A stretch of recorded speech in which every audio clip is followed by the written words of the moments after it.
how does wasn't that weigh torture. into a false confession? So It with wasn't everything you know about torture. him, It how does wasn't that weigh torture. into a false confession? Objectively, to say that he's tortured, I don't know what that means. Mm-hmm. They're not, as far as I know, the law enforcement is not taking, red hot pokers and putting them in his eyes. So that to me is torture. But so the question is, does he feel subjectively like he's being tortured? And the answer to that, I think, is he probably does.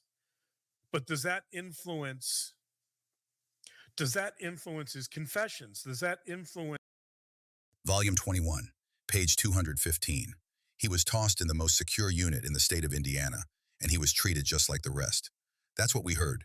He was treated just like the rest. The rest of the convicted murders that were his cellmates. The rest of the convicted child molesters that were on that unit.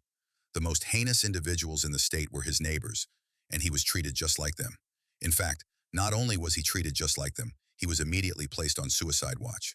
The evidence suggests that no human, no matter how strong, could endure those conditions for that long a period of time without having some kind of breakdown. Stripped of almost every necessity of a man's life and sent to a place where you have very few, given a suicide smock, basically a caveman gown. You have to eat off the floor, compete with mice droppings, ants. And it wasn't solitary confinement. Go ahead. Go ahead. He had an iPad. All the while his neighbors calling him a child killer, a baby killer. In an 8x12 cell, cinder block walls, concrete floor, no blanket at times, steel toilet that was next to his, where he laid his head at night. I recall asking Warden Gallipo at one point about Rick's opportunities to go to rec. There are rec yards all over that facility. Ball diamonds, volleyball courts, basketball courts. He didn't see one, not one time. On top of that, when he got to go to therapy, shackled his arms, put a box cuff on him, his legs, belly chain, a lead. I call it a leash. Argue about that all you want. And he was walked to a cage down the hall where he got to talk to his therapist. Same with the shower. The 30-day rule in the DOC. The 30-day rule. Here's the point. Solitary confinement is damaging to a man or a woman's brain. It doesn't matter if you have a business designation as a safekeeper. If you're held in solitary confinement, Dr. Gracian said the international standard was 15 days. But when you're held in solitary confinement, the evidence is firm that eventually you're going to break.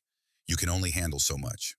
Rick Allen, more than 30 days, those 30 turned to 60, 60 turned to 90, 90 to 120, and I could keep doing the math.